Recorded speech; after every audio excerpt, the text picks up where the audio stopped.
Not if I put the mask over the computer. We are live. Is that protecting you from the computer? All set. Good evening, folks.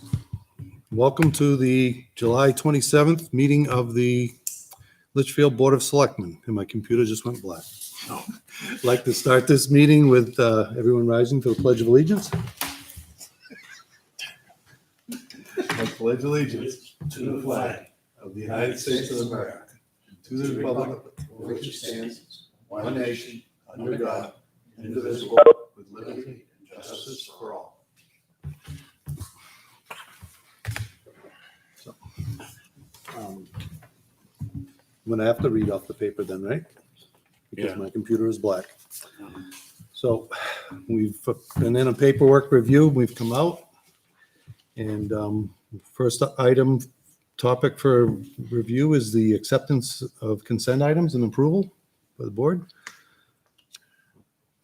We have the July AP manifest for July 14th in the sum of $424,000, $116.17. I know I said that wrong. PR manifest for July 2nd of $64,553. Is that right? The typing's blurry.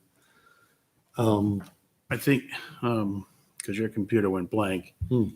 Those are the meeting minutes. Those are the meeting minutes. For the 13th, don't- I think you're reading, Bob. Right. You don't We'll have. go to the 16th. You don't have Do the I have it for agenda. the 16th? You don't Is have that the. You don't have the agenda. It went blank on you, huh? Yes, it's Yeah, black. no agenda. Okay. We'll try to reboot it in a minute.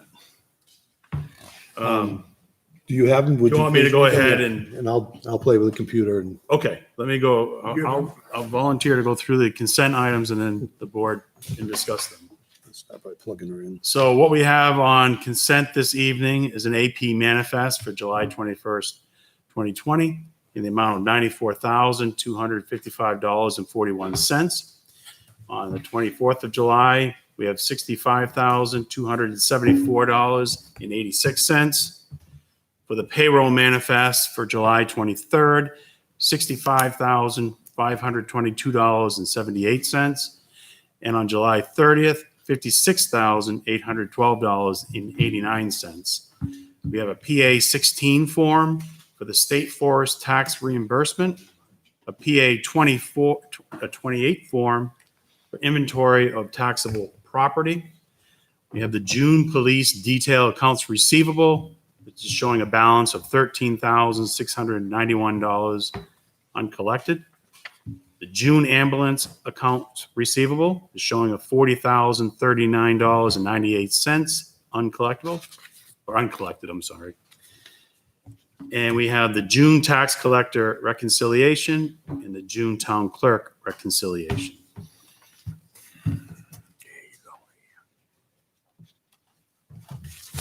Okay. Is there any items that anybody wants removed or discussed on any of these? I made a request that we remove the previous meeting's minutes and that we provide, to pull them off consent and provide a hard copy. And I would like to see that for every meeting so we can go through the minutes together and we can discuss items that are open items or whatever. Okay. Is that for this meeting or the last meeting that we had, or which meeting? This, Starting with this one? yes. Okay. This meeting is the minutes that I'm talking about that we should all have are the 7/13, Yep. July 13th meeting minutes. It's Okay. on the business. And that's, correct me if I'm wrong, but that's what we're approving tonight is these minutes. Yes, for 7/13, yeah. Mr. Chair, Rich. Yep. I'm a little, we just went over the review and approval of the consent. There's no minute mentioned in there. We go on to business, there's where the minutes come up. So I think we can approve the consent, okay, of the Okay. items above. Okay. Then we go with that one on there. Rediscuss it. Okay. in consent. I understand what you're doing. I just want to Yeah. Okay. make sure we're in the right spot. So we'll entertain a motion to accept the minutes. So move. So moved, okay. No, no, consent. Not the accept the minutes. consent items. Yes, There's no minutes in the consent. with no minutes in the consent, yeah, okay. So moved. So we have a motion by Mr. LaSalle's, I'll second. second by Mr. Lynch. All those in favor, raise your hand, say aye. Aye. All those opposed? Motion carries 500. Did you come back? Yes, I did come Okay. back. It did come back. Okay. I don't know what happened. I think Mr. Weber did something to sabotage me. So, So the next two items is request for additional items and then the public input and then. yes. Are there any additional items that other business that anyone wants to bring forward or add to tonight's meeting? Hearing none, we'll move on. Public input will occur no earlier than 6:45, it says here. So do we have anybody for public input? Since it's 6:47, Yeah, there's no other public on the phone. somebody's on the phone? Nobody's on the phone. Nobody? Okay. Well, we'll move on. We'll keep it open for a couple of minutes. All right. Penachuk is supposed to be on tonight at about 6. But, 6 minutes? Okay. you know, he's not on yet. Oh, it's too hot. Okay. So we'll move on to, we did the meeting, Pennachuck Water, 6 minutes. How about the road agent appointment? Do the business, Do the the minutes. minutes, July 13th. We just do that? Item A. Item A. I think this is what Rich is referring to. Okay. So we have the July 13th minutes. Yeah, I don't know how the rest of you feel, but I feel very strongly that the minutes are a reflection, a legal reflection of the meeting that we took. So when we approve the minutes, we're basically casting those in concrete, which I think, and it's always been my experience in a board such as this, that items for discussion come up when the minutes of the previous meeting are reviewed. Okay. And so that's why I requested it. Okay. Is there, there's no problems with supplying hard copies, is there? Is there any issue No, with that? it's the wishes of the board and I just think it's a change Mhm. in our procedures. How we do And I, things? and I think it's worthy of making a motion to change that procedure Okay. so that if 2 years from now, somebody wants to see what happens. you know. Okay. I just, it's good to be on record. Okay, very good. I personally, I wouldn't mind having a hard copy either, because a lot of times we come in, we go through that really quickly and we don't have a chance to really I concur. review stuff. I don't know, since I've been on the board, Mhm. I don't know that I've ever signed minutes. Mhm. Now, I've signed the manifests, Mhm. but I don't think that I've ever signed minutes. And I don't know whether it's something I'm doing wrong or, They're usually in there. Yeah, it's just been unfortunate since you've come on board that we had the COVID-19 and yeah, so it's, the traditional way is that before all of this, we'd have folders where you Yeah. have the AP, the accounts receivable, accounts payable. We have a consent folder, and correspondence and stuff. So selectmen would come in throughout the week to sign different things and look at the minutes, so, and again, I have no problem with what the board wants to do. Mhm. And also probably it'd be very helpful for you to send those minutes out to you as a PDF file I agree. in advance. Mhm. So you'd have a chance, to read them as well. it would be good to review them, Yeah. but then also to have a hard copy. Yeah. But at least I can get them out to you when I receive them, and that way you'll have them for a couple, 3-4 that's days good. before your next That meeting. would be good, yeah. Good. That would Isn't be there a great. time limit that the minutes have to be done into There is, yeah. 72 hours or something like that? Right. So after the meeting, it's 72 hours, it's supposed to be done. Yeah. Okay? Once it's done, and they get sent to you, It's sent to and me off they come to us real quick. and I can Okay. I can do that.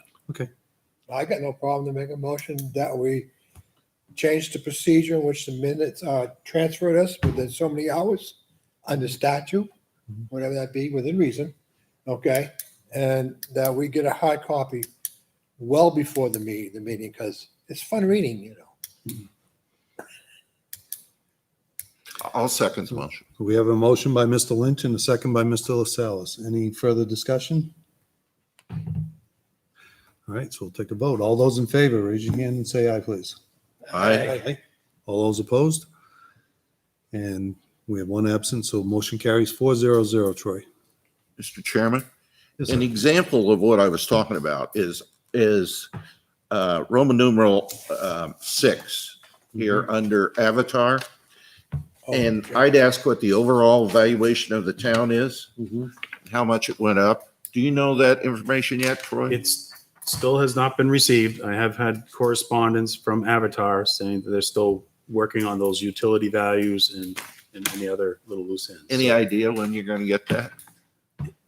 it was promised to me last week, so it's going to be soon. Okay. Because that's when you can really nail down, so to speak, Yeah. what people's taxes are going to be, Right. you know? So I think that's a pretty critical figure. That comes from the state, right? Doesn't the state review all that? and set So the in rates? September, there'll Actually, be we a have Terry on form the phone, Big tax that, rate. there's no reason why is, I think it's because it's an update year, but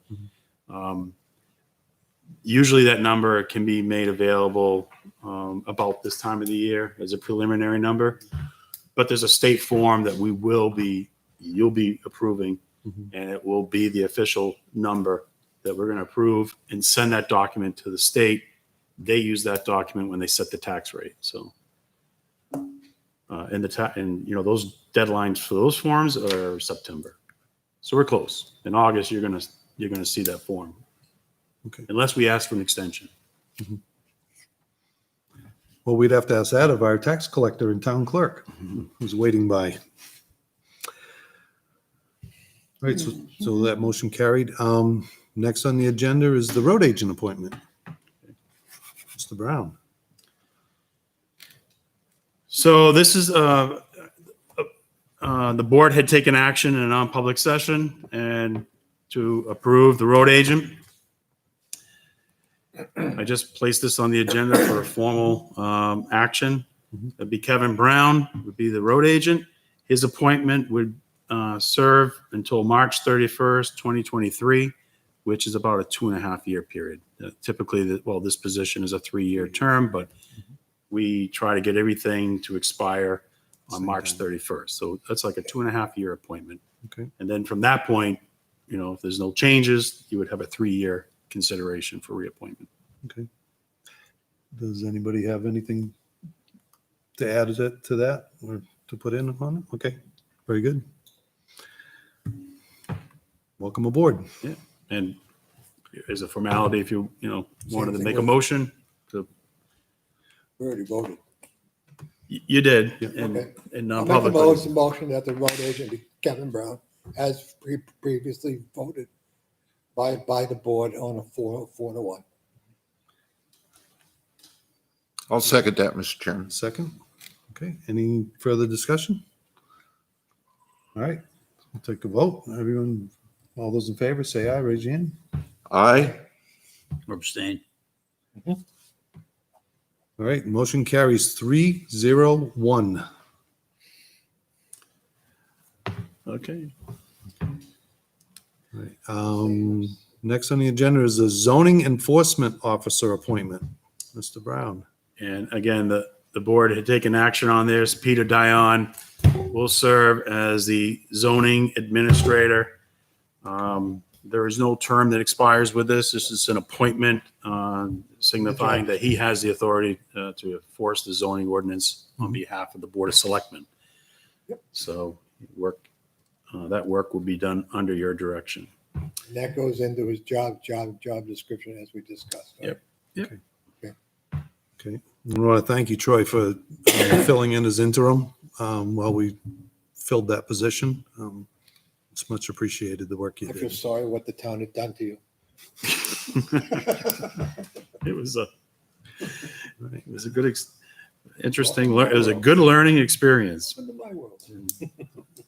All right, next on the agenda is the Conservation Commission donation. David P. Michaud, $300. Mr. Brown. Yeah, so what it is, David and Elizabeth Michaud, they donated $300 to the town, and the purpose of it is for trail maintenance in our Okay.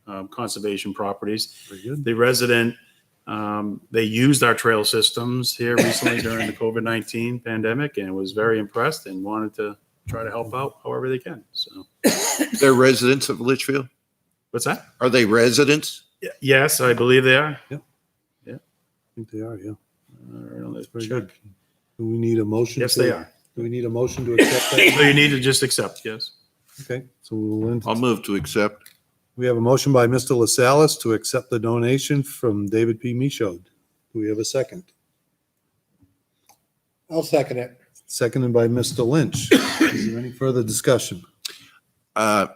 Just, we need to go on record that a big thank you to Matt Lepore. Yeah. So, if anybody is responsible, if anybody was impressed by the trails, then Matt Lepore, obviously had something to do with it. So I thank these folks for the $300 and just to go on record that probably they wouldn't have been nearly impressed without the efforts of Mr. Lepore. This is true. He does a lot of work on the trails. Sure does. He's Constantly on them. He's constantly on them. He Yep. knows how to paint too. Good. Got a town hall he can paint. Couple So- trees somewhere. That is so moved. So we'll take a vote. All those in favor of accepting the donation, please signify by raising your hand, saying aye. Aye. Opposed? Motion carries 400.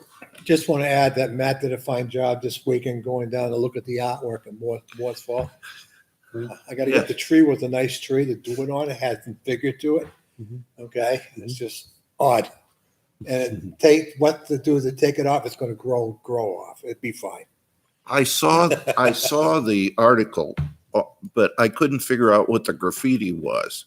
It looked like a body painted to the tree with a set of the legs being the tree. itself. Oh, okay. Okay, that's what I got out of it. But I have an imagination, so I'll let it go at that. Yeah. Okay. I did fine. Next on the agenda, we have a school ACH payment authorization. Mr. Brown. All right, so the Board of Selectmen will act on this twice a year. The one that you're acting on right now is a preliminary schedule. So it's based on last year's, tax rate amount that we raised. The school department consults with us. We consult with the financial team, our elected town treasurer, and we've all in agreement that this schedule is fair and reasonable. If for any reason that we find ourselves in any kind of cash flow problem, as in the past, the school has been extremely willing to work with us, very, very flexible. But this lays out the agreed payment that we will make, and so we'll notice sometimes when you're when you're approving your accounts payable, and there'll be a accounts payable warrant for $1.8 million. And that usually is a sign that we're making a school payment. So on August 1st, we would make our first payment of $3 million. On September 1st, 1.5. On October 1st, 1 million. And December 1st, 1.5. And again, as we get closer to December and the timing of tax bills going out, the school is always willing to work with us if we have to defer that payment till December the 15th or something like that. Okay. Yep. So in So total, it'd be $7 million. When the tax rate's set in the fall, we'll do another one of these that will cover the period of January to June 2021. Very good. So we'll entertain a motion to accept this preliminary. I'll so move. I'll second it. We have a motion by Mr. LaSalle's to approve and a second by Mr. Pinciero. Any further discussion? None. All those in favor, say aye. Aye. All those opposed? On the same subject, Troy, I see the state has come out with some preliminary estimates as far as revenues, state revenues is concerned. I see they're down about 5.5%. Have you gotten anything official to that? I haven't received, because as you know, we've been watching the roadblock funding and the highway block funding and the rooms and meals. And I haven't received anything yet that would indicate that for this fiscal year, the one that we're currently in, will be impacted. And I haven't received anything for 2021. I do expect that information will be coming out sometime this fall with both fiscal years, but typically when we set our tax rate for revenues in year 20, those will be set by the state. The state knows exactly what those revenues will be. So I'm hoping that information is shared with us sooner than later. But I'm more concerned about 2021 and what the impact will be of lost revenues. Stay tuned. So Block that motion grant carries used for the roads 400, and stuff. by the way. Okay. All right. Next on the agenda. What? Just so the folks know, they understand what a block grant, what's that for? It's like your roads and stuff like that. Yeah, so we May not get a we road receive annually somewhere around Yep. plus or minus $200,000. I think it's up to almost 210 now. And a lot of that's driven by the economy and the gasoline tax. So if the economy is slow and people aren't traveling as much, the COVID-19, obviously a lot of people are doing remote work. The concern is that gasoline sales were down, and that will be a direct impact to our block grant money we receive. That's the reality of this thing. The thing is, those revenues are collected, and the impact to us may not be realized until 6 months later. So get out and drive.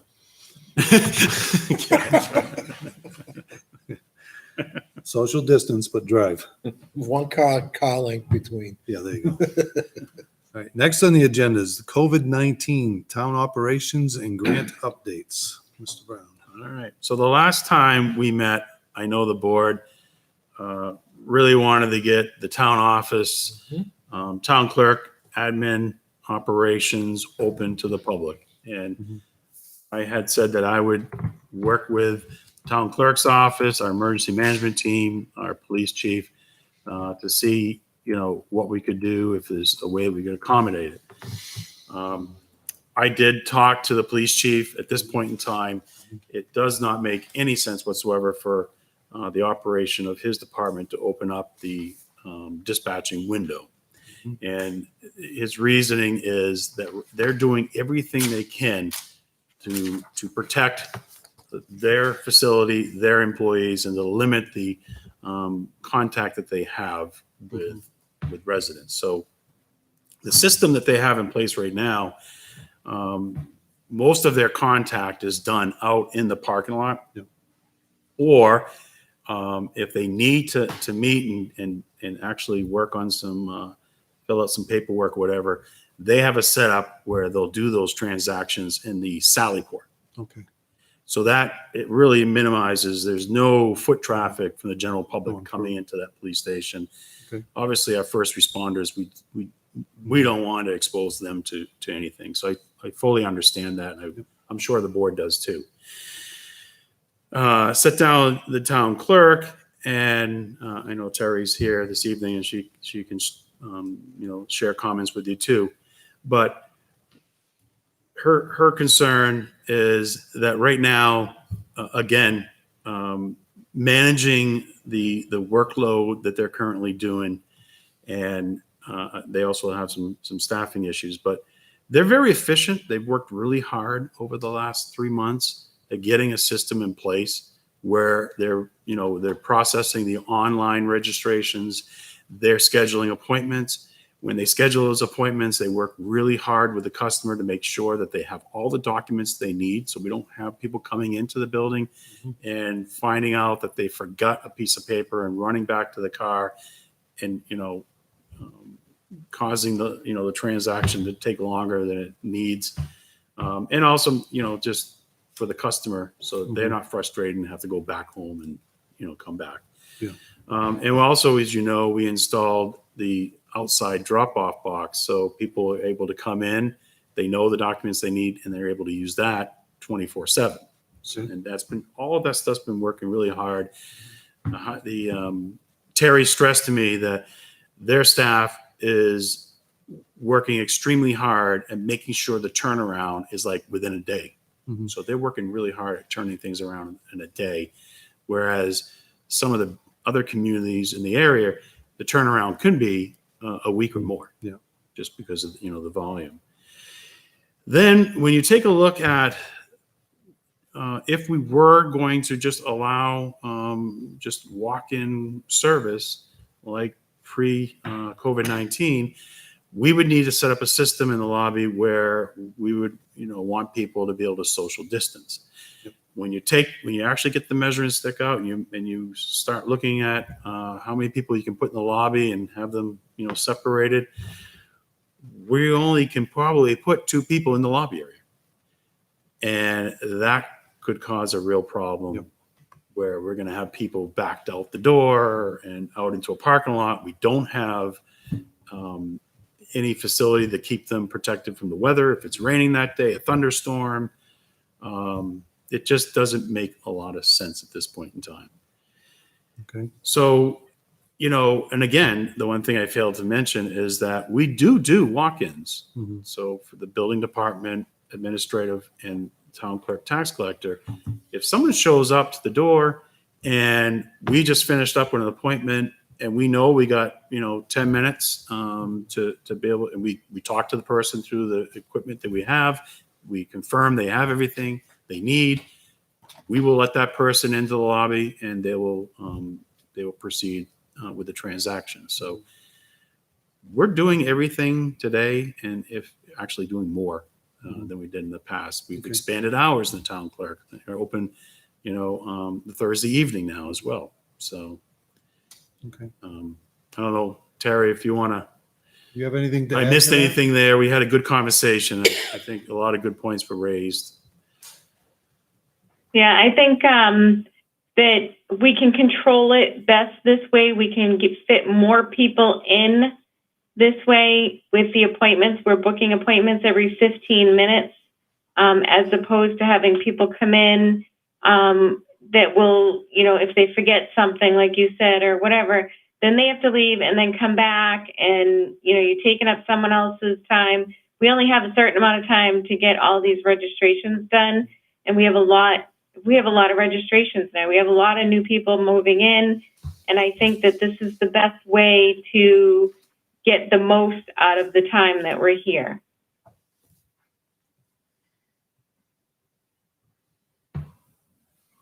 Okay, thank you. My personal opinion is let the people that run the departments run their departments the way they feel the safest, and we should try to stay out of it as much as possible. So I would say carry on like you're carrying on, and we'll just continue with what's going on now. Yeah, I'll entertain any other- as far as I'm concerned, I think it's working pretty well. I haven't heard any huge complaints. People might come here and they say, "Whoa, yeah, I can't get in," and then it works pretty well from what I've been able to determine. Okay, So if we're good to move on about the lobby area. I have one that, I gotta add something here. I understand both sides of this. I'm getting people asking me, how come we can't come in here to work or get something done? I understand you get the backup. It's not like a retail.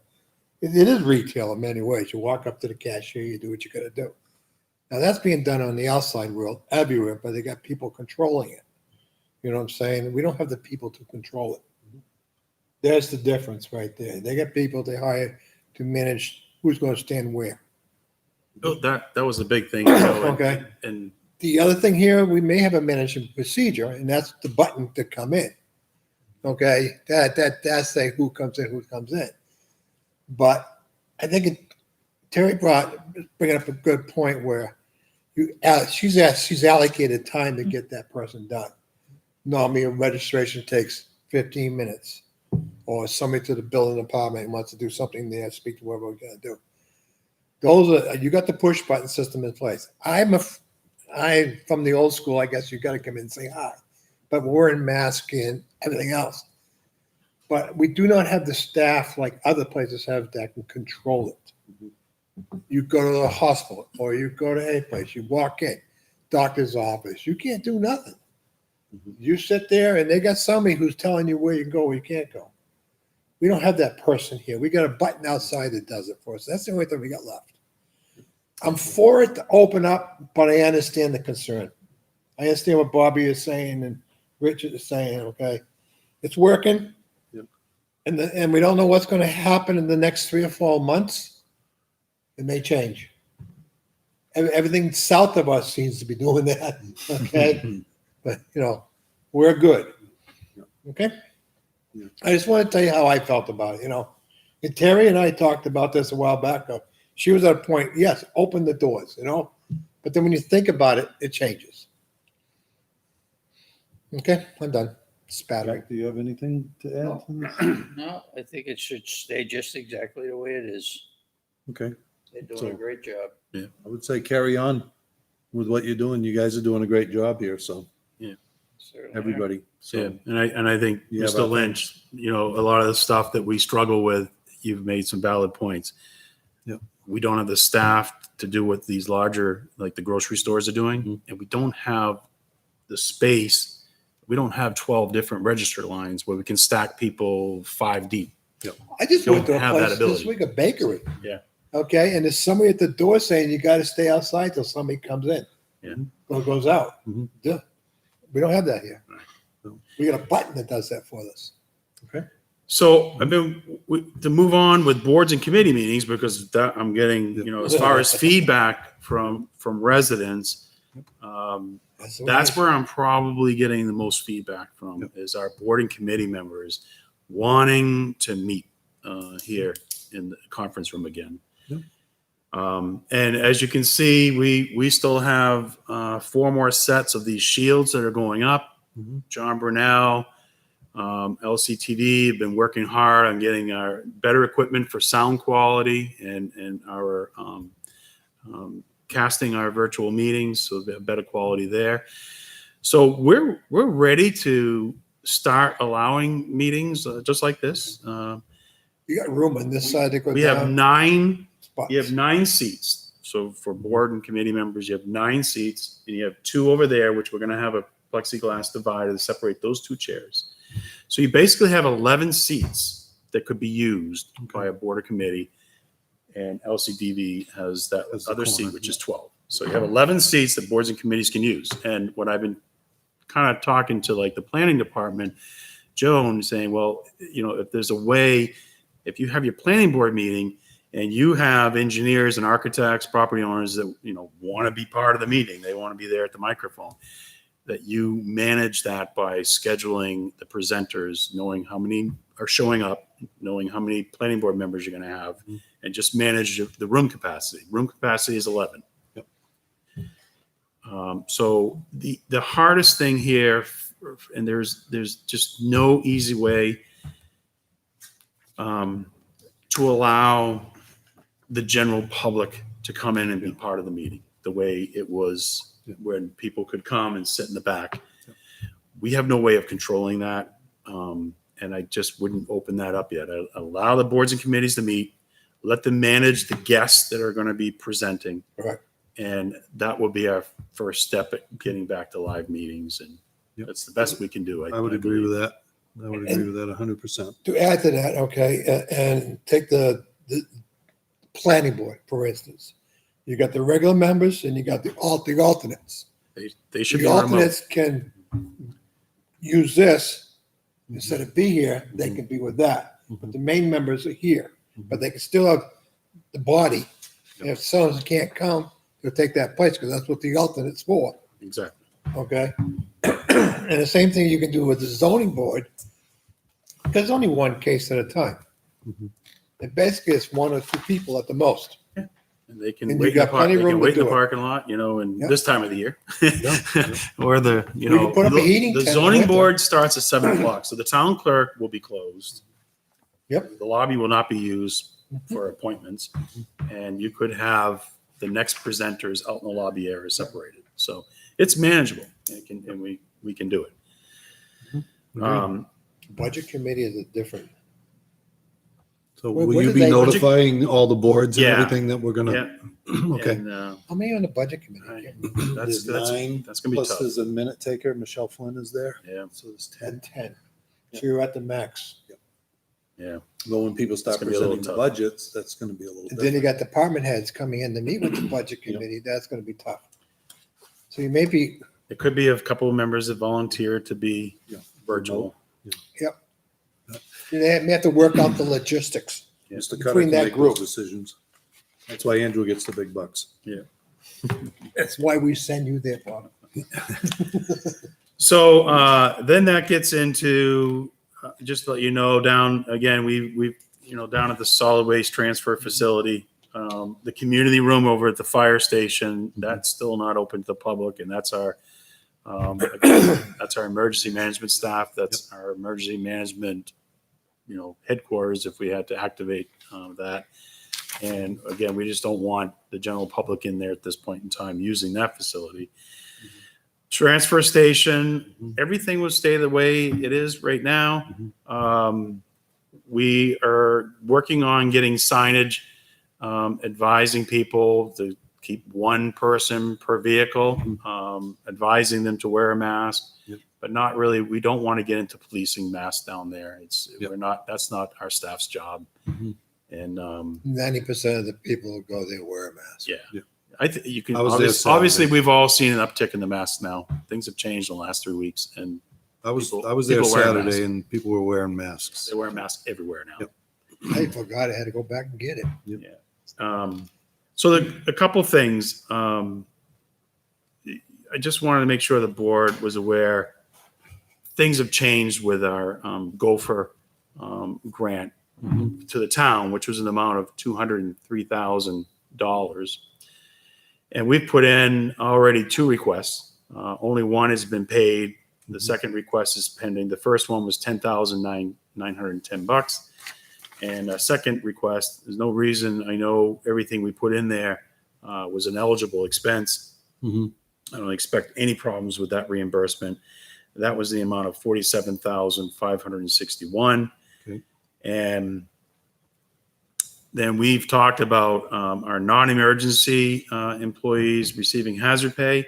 And the other thing that I want to purchase, which will be very important for our building department and the planning department, is a large format printer scanner, the amount of $8,000. I've been holding off on those 2 items I just mentioned, just making sure 100% that they will be eligible for reimbursement. Okay. Gopher really their position is not providing much guidance. I understand why, because they don't want to get into a situation where they've told this town yes and the other towns no. And they don't want any miscommunication. So the news came out last week that the Gopher funds now, we're going to be eligible to get reimbursed for the time that our police officers and firefighters worked, not the overtime, the regular time that they've been working since the state of emergency. So Karen did some quick math, and with all the salaries and benefits that we've paid out for straight time, that's going to pretty much cover the grant amount that we have for the town. So that is going to create, a credit in those lines, and we'll be in a situation where we can overdraw other lines, but not have to be concerned about going over the bottom budget. So it's additional money. It's not additional, but we're going to be able to now put together a request. Our third request will be for all the salary paid out to our police and fire. Okay.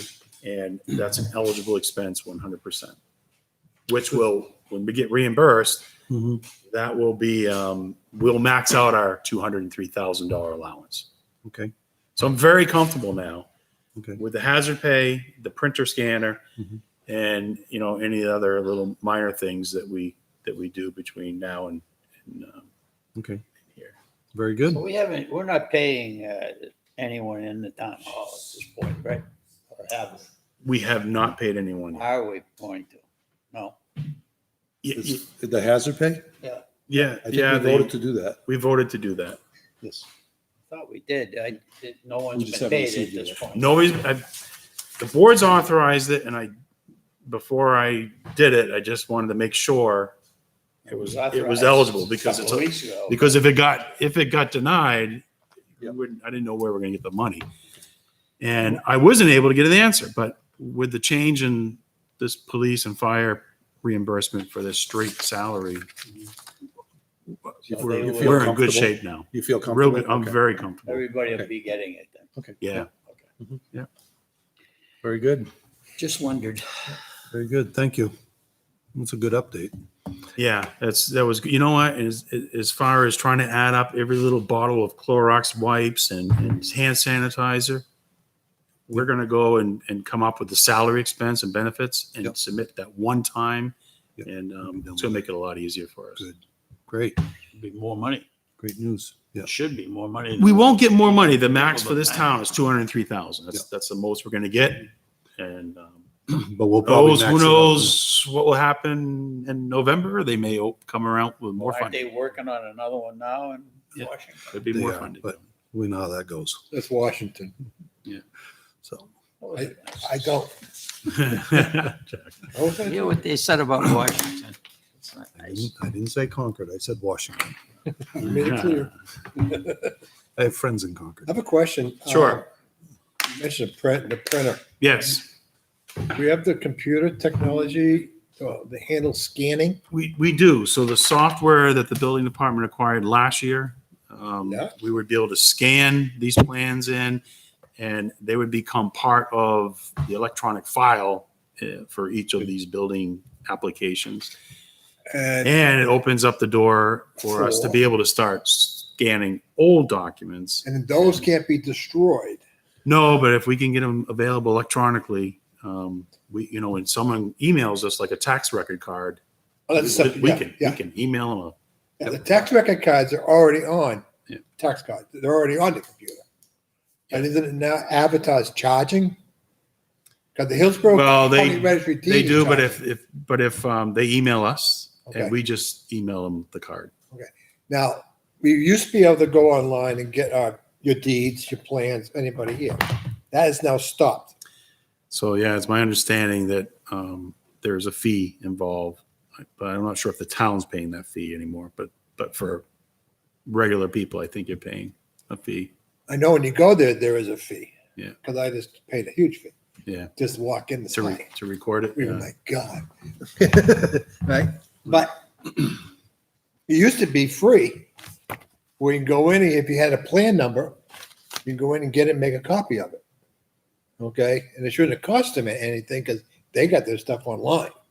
But if they're trying to use state records to make money computer wise, I have an issue with that. Okay? I have a concern. Okay? Because really, they just bought it to put it on, they got it on computer. That's what it's all about, to make information more available. But to charge a fee just to get it, I don't, no, Who's the fee going to? it goes to the state. To the registry, or I'll inquire about that. I know there was a change about a year ago. I don't believe we're paying a fee, Okay. but there was some discussion about that. I don't think it actually Yeah, ended because up. we used to make the copies here, Mhm. okay, for a deed, if you had a deed question, or if I had a deed Right. question, which I normally do when you get into zoning, okay? But we could download the plan that was recorded such and such a time and get all the other documents with it, so you have it, you can do your research. Mhm. The other thing too, I was thinking, is this gonna be a scanner? It's a scanner. It's a scanner. And how printer. big is the scanner gonna be? I believe that it's We got some 3 big feet, ones. 3 feet wide. So if you take a plan 'Cause 3 feet that's- wide, and I don't know if the length Because matters. the other side of that, it's gonna be good for the DPW, all the roads, all the old plans and stuff, okay? You can get them scanned into there and you know how things are gonna go. Well, as bringing the town into the 21st century, I'll say that. Yeah. Okay, but that's the idea. A lot of towns have done that because you're not dealing with a lot of, your flat files are permanent records. Like the registry of deeds has got that thing going on. They gotta have a hard copy. But here, we can keep the hard copy somewhere else and just use, if we got this all recorded. It'll give us more space for more people. Very good. Moving on. More meeting rooms too. Keep Purchasing showing off. policy. Let's get a second review. Sorry, It's what you do. Okay. educate. So purchasing policy is a policy that's when the board originally passed the policy, it required an annual review.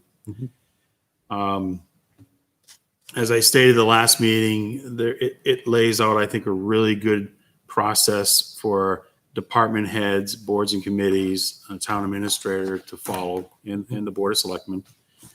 The primary purpose, obviously, is to keep purchases on a competitive, fair, and open process. And there is a provision in the policy that encourages local business. So typically, so the amounts right now that the town administrator, I have the authority to approve purchase orders in the amount of $5,000 up to $11,999. So any purchase in the amount of $12,000 or more requires the Board of Selectmen to approve. Anything less than 5,000, department heads have that authority to make that decision. And again, it lays out. I'd like to see us stick to this and not come in and say, well, we didn't have time to, everything is an emergency. I don't want to see, personally, I don't want to see that anymore. Yep. I'd like to see it followed to the letter. I mean, it's a good policy. Mhm. I think Mr. Brown's put a lot of time into this policy and he should be credited for it. Mhm. But in turn, I think we need to stick to it and not just casually do what we do. Okay. I think Yeah, that's a good so point. that leads into what my next point was going to be, was that there is a provision in there that the Board of Selectmen can waive, any and all provisions of the purchasing Oh, I policy. realize that. And I do bring that to the boards, for consideration. I just think that there are times, and and I know, And that I know. we skip by it and we do whatever. Mhm. I think that we need to follow the policy. The policy is perfect. There's no problems with it. You spent a lot of time in it. Yeah. Jason, before you put a lot of time into it, I think we need to use it. One of the things, this is not brought to me by any department head. Really, I'm just bringing it forward for your consideration. Currently, right now, the purchasing policy has a section that talks about the disposal of surplus property. Mm. And there's a provision in there that says that, if it's got a value of $100 or less, then we can dispose of it. Do you have that, Let's see where that is. appendix or wherever it is? You got your hard copy? Excuse me, Bob, can I Yeah, So go it's ahead. the last section. borrow yours? It's the last section, All right, section 13. section 13, disposal of surplus property. So for items with a value of less than $100, department heads may dispose of them as appropriate following notification to the town administrator. For items of an estimated value greater than 100 and less than 1,000, the town administrator will have the authority to transfer the property from one department to another, including surplus equipment as trade on replacement equipment, So what I was hoping to do is to actually allow department heads to handle anything $500 or less, which would then require me to handle anything 500 to 1,000. And then the selectmen handle anything 1,000 or greater.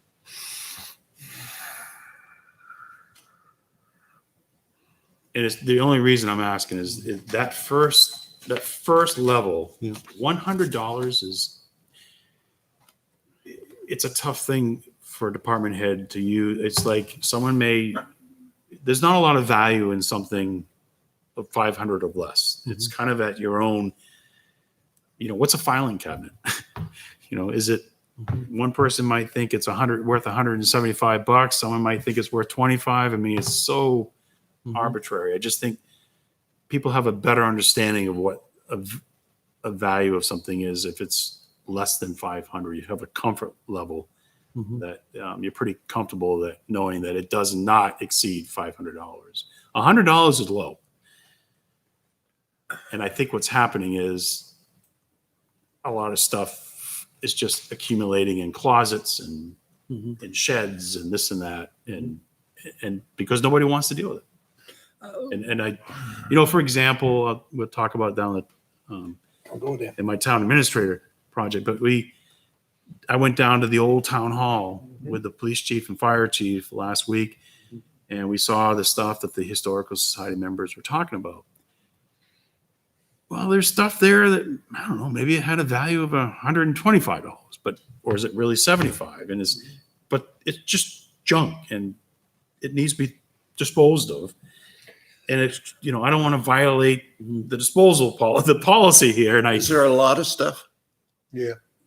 it was all police stuff. It was fire department. some like dumb. There was the only thing that it was like some dumbbells, some weights that they had, That came from the police some department. old Christmas decoration. It might be really interesting if we had let's say 200 items, have an informal public auction, bring the town together, sell cookies and Kool-Aid.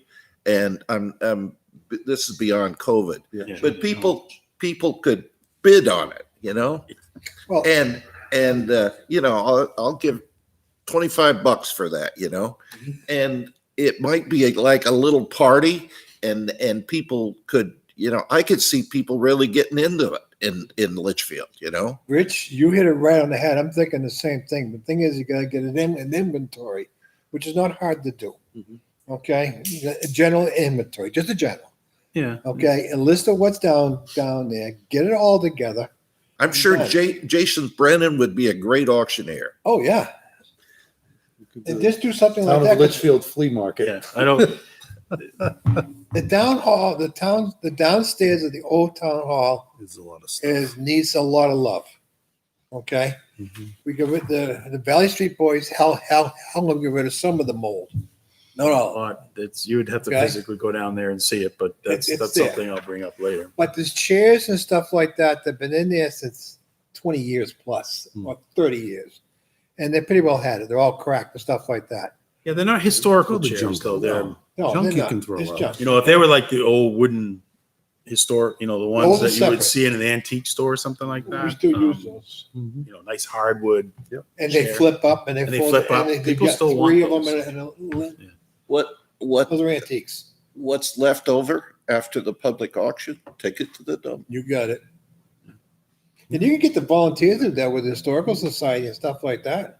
They did it all they wanted. Some youngsters, the Boy Scouts can help bring it up. It's been years and years since I've been down in that cellar, but Yeah. I would say that anything that's down there for any length of time at all is going to deteriorate to useless. Well, it is. It's on there 20 years. What do you think the condition of it is now? Well, the only thing the town had, like I said, was these were just old empty filing cabinets that just rust. I mean, there's no value of anything that was in Right. there. Nothing. There's nothing about it. And the only the big one down there is the library card one.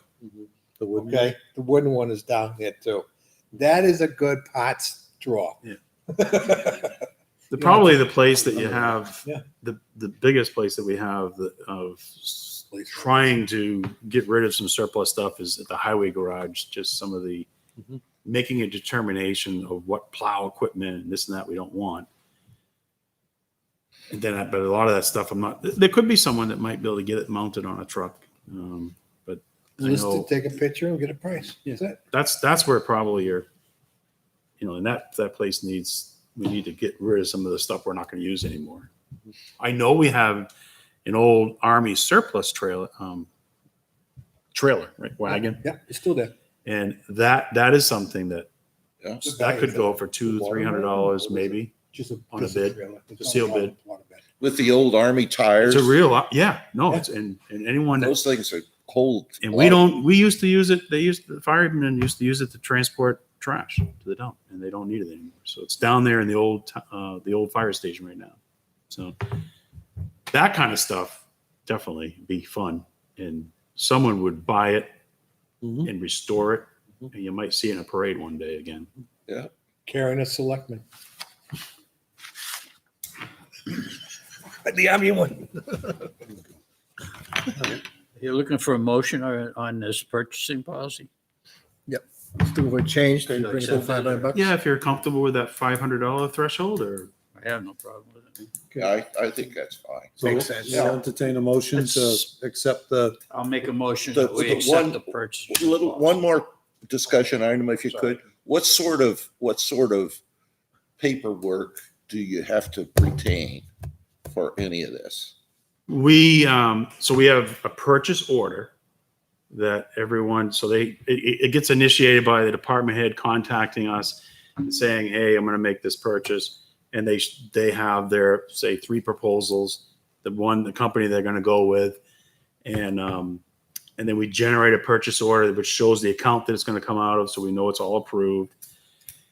And then usually if it's at that level, it's at my level. That's all the backup we need. If it goes to the board's level, then the meeting minutes from the selectmen approving it are attached to the purchase order as well. How long do you keep those? I Record don't detention. think we destroy them right Okay. now. How Yeah. about for disposal of property? How long do you keep? So we those? have We have a we list. maintain asset file, and so that's kept electronically where we know when we add things and take things off. So if you put something out to bid, Yeah. and got bids for it, how would you keep those records? Say you were selling something for a couple of grand. So yeah, there'd be a file. Just if we actually had some kind of an auction, we would have a file showing the legal notice that we gave, the items, the description, Yeah. and you keep all the sealed bids. Okay. We If we have did it something by like seal that, vote. Rich. We have a record detention method that's posted in the We still have vault, it, and yeah. say, okay, Yeah. and it gets into certain years that you got to keep these records, and after that you can dispose of them. Yeah. Okay, that's what I think you're referring to. Yeah. Okay, we ought to put that in the. It's not in this book, is it? Record detention. retention. We don't Sorry, have say a that records again in school. retention policy? No, we do. We do. Okay. Oops. Yeah, there is a policy for that, I believe, yeah. So, Yep. so we have a motion by Mr. Pinciero to Sure. accept the disposal of surplus property of any items $500 or less may be done by the department heads with the notification of the town administrator. I'll second the We motion. have a second from Mr. Lascelles. Any further discussion? Hearing none, we'll take a vote. All those in favor signify by saying aye and raise your hand. Aye. All those opposed? Motion carries 400. All right. So those changes will be made, and then it'll be placed in your sign file the next time you come in. Okay, And then once it's signed, we'll get it posted on our website and everything. So thank you. Next item, warrant articles. Mr. Brown, here we go. here we go. So I'll preface this. We had a discussion at our last meeting about, maybe we should have, I think it was really the solar exemption, the solar panels that prompted this. And I suggested that maybe we should start thinking about starting a process where we just start to think about out loud about some potential articles. So these aren't, they're not coming as a recommendation from me. It's just really to start the process and start you thinking about it. Okay. Very, very rough. I have sent an email out to members of boards and committees and department heads. And so a lot of this is really based on just my general knowledge of things that I think is worthy of discussion. Doesn't mean don't feel as if I'm sitting here recommending this to you. So the operating budget, is a placeholder for as we get going on, getting a final number from the budget committee. Police contract. You probably, I kind of forgot about this too, but the police contract expires this year. So we will be approached by the union here soon, and we'll begin to negotiate a contract. Okay. And hopefully we're able to come to an agreement, and that will be a warrant article in March. Okay. Road improvements. This article has disappeared from the warrant for a couple years. It's been discussed at the CIP level. I'd like to see us consider bringing it back this year. And I've thrown it out there as that we would raise $200,000, and we consider using the unassigned fund balance to fund it. And however we fund it, that's going to be a discussion of the board. And this is separate from the roadblock grant. This would be separate. Yeah. Okay. So it would. Okay. So we'd have to figure out which roads are in need of. Yep. Okay. And it's been discussed with the CIP committee. So they'll be working on a plan to what you're going to see here eventually sometime in the fall. Okay. And so this is something, from what I can gather right now and the votes that they've taken, most likely you'll see that this is recommended in 2021. The backhoe is about 10 years old. It's the workhorse of the solid waste department and our highway department. It works pretty much every day of the week. And it's getting to that point where it does require more maintenance. The maintenance could be significant depending on what breaks down. For the price that we can purchase it for with our municipal bidding and the trade-in that we could possibly get, I think the timing's perfect to consider trading in the backhoe and getting a new one. How old is the other one? It's a 2010. So It's only 10 10 years old, but it's, like I said, it's at that point now where it's going to need some maintenance, and you don't know the maintenance that could occur. It could be $1,000 repair, and it could be a $10, $12, $15,000 repair, and the machine's used every day. Yeah. It's critical. So it's sort of like when we bought the skid steer a couple of years ago. We really don't. We just want something that's under warranty. We're using the best part of its life, and then we trade it in and get a good trade in, and we get that good purchase price, the municipal bid. So it's something to consider. Yeah. And again, I put this as that we would use money from the unassigned fund balance, but we have, this is the gross amount. I'll be working on getting an estimate of what one would cost and what we could expect to get for trade-in.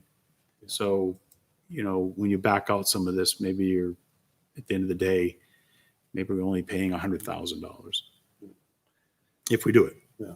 Well, my concern would be spending a lot of money out of the expendable trust fund, not knowing what our future revenues may Right. or may not be So this would be, going on. the good thing is the auditors have reached out to me, and they're going to be in here, I think August the 10th, Okay. and they'll present the audit to you.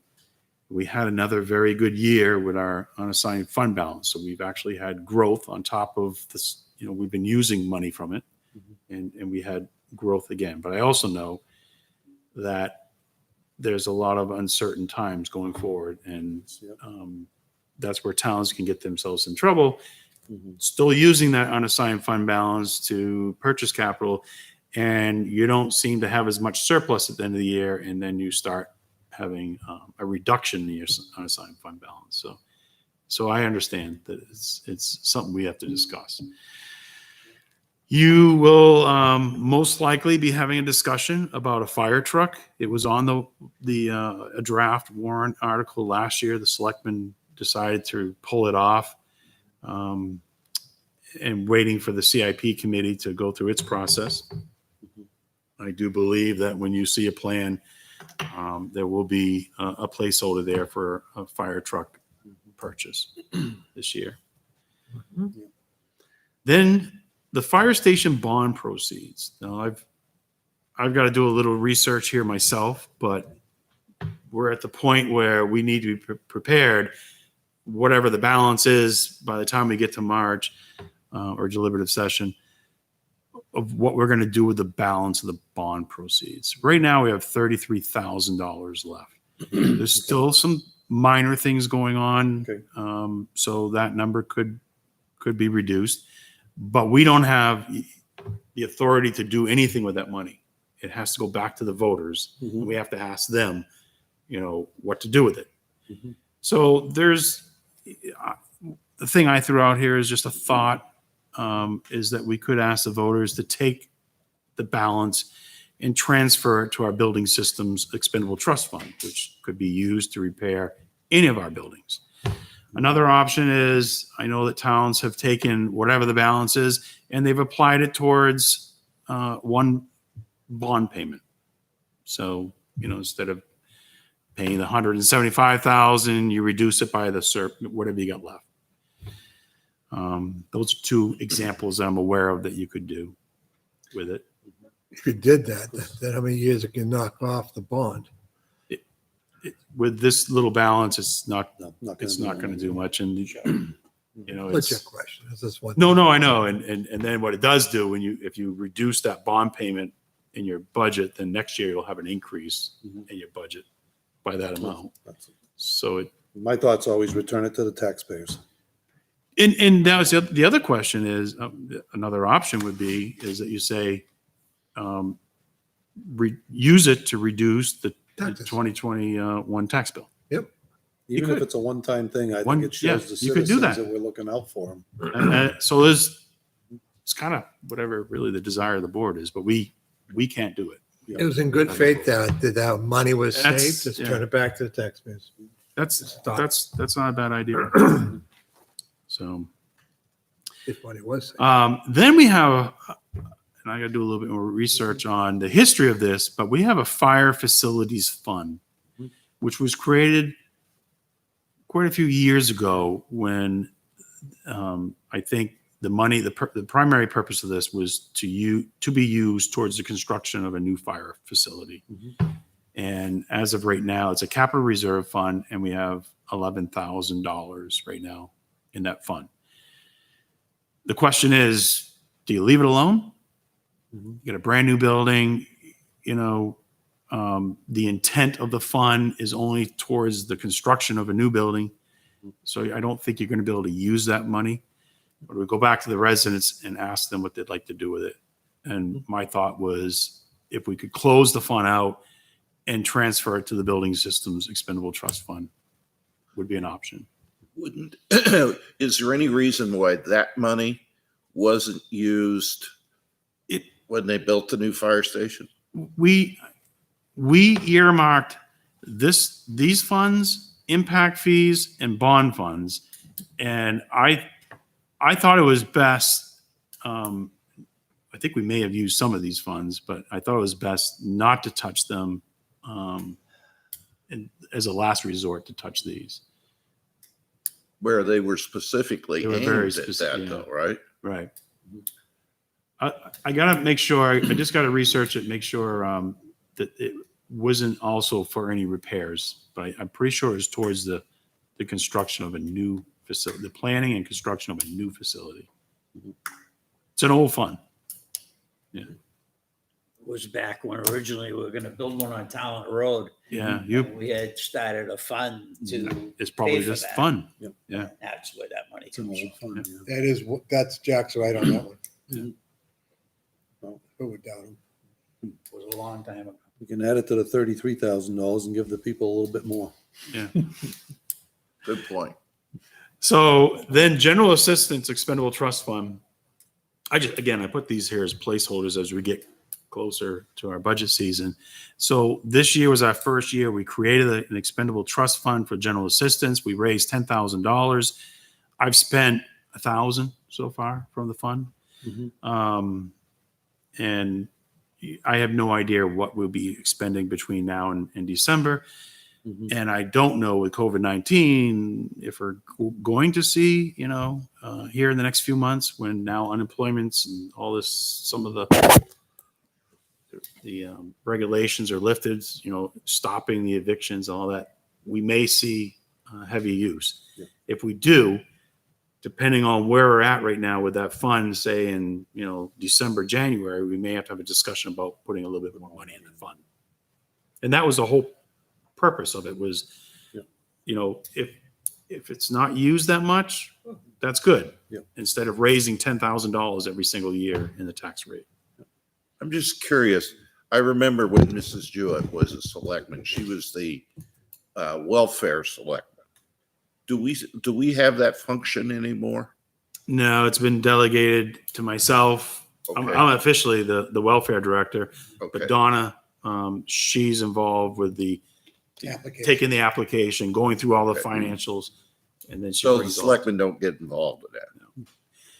You do if I get into a situation where I'm not comfortable making a decision, I Okay. bring it to you in non-public.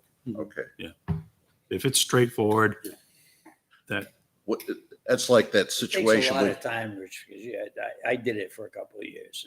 It takes a Yeah, lot I of time. understand, but I just, talking about the COVID thing and whether people are in that situation, where they're hurting, right? And uh, If there's one That's- fund we I'm- should I'm- have. I haven't seen Balancing or effect. heard it yet, but I'm cognizant that not sure what's going to happen November, December, if these things. I think you're gonna see a lot of heating and Yeah. things like that. They just can't afford to fill the oil tank when that time comes of the year when they need to do that. With people, the utility companies, they weren't allowed to shut people off. And then what happens is you Get find back out they got balances. 3 months worth of bills unpaid. We'll have some surprises down the road. And then another one here is I want to keep an eye on this. I do think that we're the Technology and Communication Expendable Trust Fund. We're trying to maintain a 50,000 balance in this fund since we've created it. Mhm. And I thought I had the fund balance. Oh, I do. Right now we have a fund balance of 27,000, and you never know what may happen between now and December. The good thing is that we have our radio project that will be completed sometime, this year or early next year. Mhm. And that was really the big unknown of something that went wrong, like how are we going to fix it? This fund would never pay to fix it, but if we had to piecemeal it, it was going to be relied on. So that's another item that I think we should at least have on the table for consideration. Mhm. And then the solar exemption, we'll have to have a discussion, the board, about, if you're going to sponsor an article to ask the citizens if they want to exempt assessments for solar. And then at what level do you want the exemption? So one of the things that we had asked the last time we were on the phone with our assessors was how much total valuation do we pick up? And so he did email back. We have 61 properties and we picked up $1.2 million of town valuation. So I don't know what our tax rate's going to be, but it's if you exempted 100% of that valuation, I think you're looking at about $30,000 in loss, taxable tax base, you call that. And it's questionable whether you should use the term loss because it's never been It's taxed. never been good. prior. Yeah, we've never. It's going to be part of your tax bill this year Mhm. because there's no exemption. So, Mhm. um, Yeah, I'd have a problem with taxing people for having solar. I mean, how you get your power in your house is your business to me. We don't tax people for the power lines or the meter boxes or anything else, or do we tax them for generators? If they have backup power, I mean, where does the taxing stop? I think somebody's doing this, they're making the house green, you know, they're having less impact on the environment. And I think it's a great thing and we should be supporting them as much as we can. Just my thought. So I got it there as a placeholder and, you know, is, There's a merit to that too. There's a merit. Unless you get into I leasing. really gotta give thought to. and then the other one, the last one is the human services and health agencies has become an item it's an annual warrant article now, where we ask for appropriation to those Certain different. funds they got. And that's the local charities and Yeah. whatnot that they give to, yeah. So those are some of the things that I just throw on the table. You guys take a look at them, ask questions, and Those are um, writing right on your computer, but I can't get it on mine. you can't see it. I can't see it. That's all right. You denied access. So we don't need a motion for this. This is just for our No consideration. motion. No, Okay. this is just Information, right? get you. And that way, if we start talking about this, you know, in Okay. late August and September, kind of heard about it. Okay. Any other articles that you can think of that, you know, possible discussion, let me know. Okay. We can add it to it. It's nice to have the placeholders there. Okay, very good. Thank you, Troy. The next item is the dog warrant. Mr. Brown. I'm not saying anything. It just sounds wrong. I I'll did let see that they- Terry explain it. I did see that they painted the kennels up at the transfer gonna say station, something. so Mr. Lynch has a place to stay. Yeah, if we have to, you know, I'm not gonna There's room say. for you. Did you see where there was a tomcat that was accused of attacking the chickens? Yeah. I didn't know cats kill chickens. Oh, they Yeah. can. Oh, they can? Oh, Yeah. they can. Yeah. Regular? Rabbits too. Yep. See them kill rabbits. If it's a feral cat, it can do some damage. Got a couple of feral cats with a lot of kittens this year. The foxes are happy. Yep. That's all I gotta say. So, Terry, can I ask you to Mrs. Brand? explain the Good evening. dog warrant? So the dog warrant is, we're not arresting anybody's dog. The dog warrant basically is anyone that has not registered their dog by state law. It's due by April 30th. We give them until the month of May. We don't charge anything in May. In June, we start charging $1. After that, it's $1 each month. And then when it gets to July 15th, we submit all the dogs that have not been registered to the Board of Selectmen. They turn it over to the dog officer, and we charge them a $25 fine, $5 administrative fine or fee, and then they have a certain amount of time to get that paid before they take them to court for not registering their dog. The state veterinarian has not let up on any of that. I made a phone call to them because people were complaining, saying that they could not get their dog into the vets. And he basically said that wasn't true. They can bring their dog to the vet to get their rabies updated. These are due, and we will still, we still have to pay the state for these. This money is not just the towns. Mhm. This money belongs to the state of New Hampshire as well. So that is the dog warrant. Okay. Does anybody have any questions for Ms. Brand? Gonna make a lot of people mad. Kevin's got a wise comment over there in the corner. People do get upset. When they get- There'll be a lot of bad dog He's in a people. trance. Uh-huh. So- That's okay, leave him alone. An amendment? Just A to- motion, we'll make a motion, yep. Uh, You want to read I'll make the motion. Oh, boy, it? for the dog warrant. Keep We it have in the a family. motion We do this every year. This isn't the first year. It's every year that we have to do this. I know. We have a motion from Mr. Pinciero to approve the warrant for unlicensed dogs as provided by the town clerk. I'll second it. Seconded by Mr. LaSalle's. Any further discussion? All right, all those in favor, say aye. Aye. Aye. All those opposed? Abstain? Motion carries 400.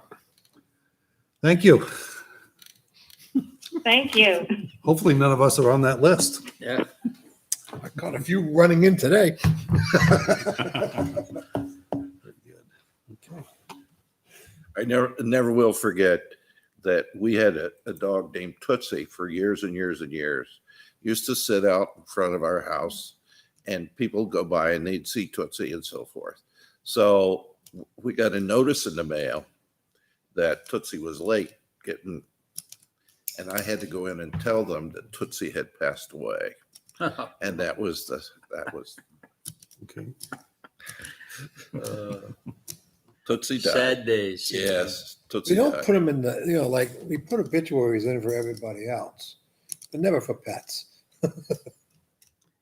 Okay. Okay. So the next item would be, looks like non-public. Oh, no, town administrator quick- report. quick They have it report. in, they have it in, You already did. it's not in order. No. All right, I don't have a lot, so it'll be real quick. Okay. We already talked about the old town hall, but just real quick. So we did follow up and I reached out to Steve Calawa to, make sure those basement lights were off. Mhm. I'm assuming he went down there and did that. When we went down that They're day off. with police and fire, they were off. So, Somebody did it the next day, I think. yeah, It's I probably think so. Steve. I went to work that morning and I looked over. They're gone. They must have been watching our meeting. We got it. So we went down to the fire personnel and police.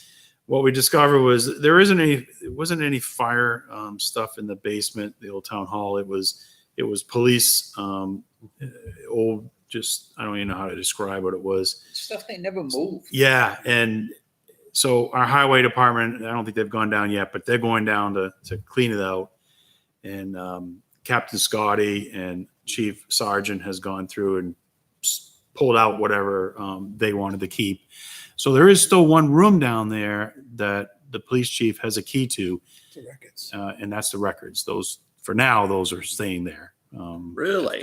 At this point in time, but they want to get them out of there because of the mold issue and just, and I told them, I said, well, if we could, probably the best place right now would be to get them in the old fire station and use one of the rooms upstairs, one of those office rooms. Wonder how far back they go.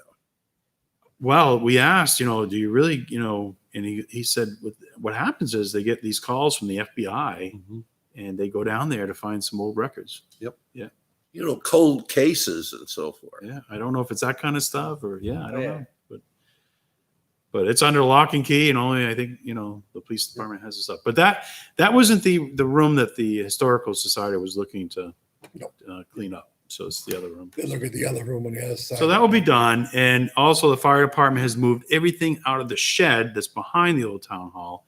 Okay. And the only thing left is there was this steel shelving that they actually do want to get that out of there. And that shed will be empty and the Historic Society can Where did they use. move it to? I'm assuming the board has no problem letting the Historic Society use that. Where did they move it to? The spot? They moved some of it to the old fire station, some to the new, and the shelving units, I think they're coming to the new station. Cable companies, cable still using the upstairs? And Different building. different Okay. buildings. There's a nice shed between the cable building and the old town hall. Okay. There's another thing, in the records part of the cable building, Yeah. the fire department moved an excessive amount of stuff. It's still there, I believe. And they should look at that to get it to, they got space over here. It's all fire records and stuff. Yeah. They're thinking about they have I think space now. Doug, I know a couple months ago, Doug was down there going through that stuff. Yeah, I was gonna- Because he was looking for historical documents. Right. Yeah. Yep. And one of the things that's going to happen is the radio tower communication project. Mhm. The back of that room is going to be a cabinet with radio equipment that's currently stored upstairs in the old town hall. So that will come out of there. And we won't have to run air conditioning in the old town, in the old fire station to keep that equipment cool. Yep. So that'll be good. It's there. Yeah. Good. So that's just wanted to let you know Mhm. the warrant article that was passed for the radio communication equipment, that work has begun. Down at Dara Pond, the highway department digging holes for the foundation. I think they're going to see some stuff poured this week. The radio towers for that site arrived today. And I think the tower for the old fire station arrived today. So that's going to be all unloaded and this project's moving forward. The construction of the tower up at the old water tower, at Pennachuck's water tower, that will be the last work that will be done. There's a lot more work and planning that goes involved. So as of right now, John Brunel is managing it. He's keeping me updated on the project. He has prices that have increased, but then he has some offsets, so he's still pretty comfortable with his budget. The greatest concern was the fact that the plan was to put, for lack of a better term, an antenna on top of the water tower. Mhm. That was the plan. They found out that Pennachuck wouldn't allow that, and we're now going to have to construct a tower on that site. And Pennachuck's working with us; they've been great, but that is an added cost. But as of right now, like I said, John's trying to shift things around. But as we get things finalized, he may be in to talk to you about when he knows his numbers are solid, what he's looking at. Yeah.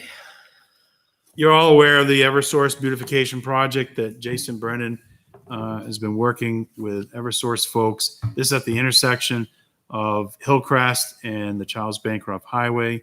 And Eversource has done a great job working with the Selectmen, working with Jason Brennan.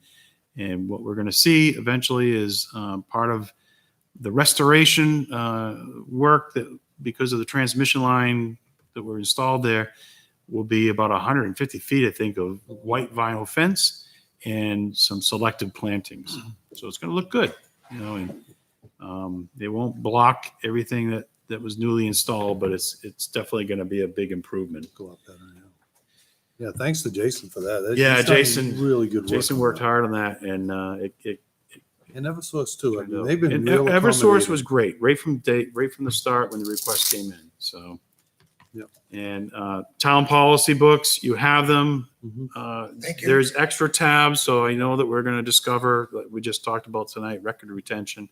We'll discover other things that exist. We can easily add them. And town valuation, we talked about that. I don't have the full number, but I expect that any day. Very That's good. all I have. Very good. I was dying. Sorry. You know what I'd like to see at the Eversource property is, does everybody realize that that was once considered, before Seabrook, that was considered to be a nuclear Really? power? Right there. Mhm. That property was owned by PSNH and was, so I just, well, I've never seen that in writing, but Robert, you've heard that also, right? I've heard something to that effect. Yeah, I don't know that they own the property. I think they have a right of way through it, kind of like they do through our property. Yeah, I'd heard something about that too. Yeah. The ownership of land underneath those, it's property owners. Yep. All they have is a right of way. Yep. And they have restrictions in the deeds because my grandfather's Mhm. same way, Mhm. farm, everything else. But that property, Yep. that whole thing, wasn't it owned by PSNH? No. No. It really wasn't. No, it was part of Okay. Natticook Farm, I beleave. Now, right there was part of the Colby farm. Colby before that. Yeah. Okay? And it's also, that's where the old farmhouse burnt down. Yep. There's two barns in there, but that's all, the house, a barn, and the barn burnt. Well, we shouldn't put up a plaque then. No. Don't build a barn. What almost was. So, Stoney used to live in very there. well. Is there anything else that we need to ever discuss heard in that, public Jack? tonight before we go non-public? It never would be anyway, though. I mean, people.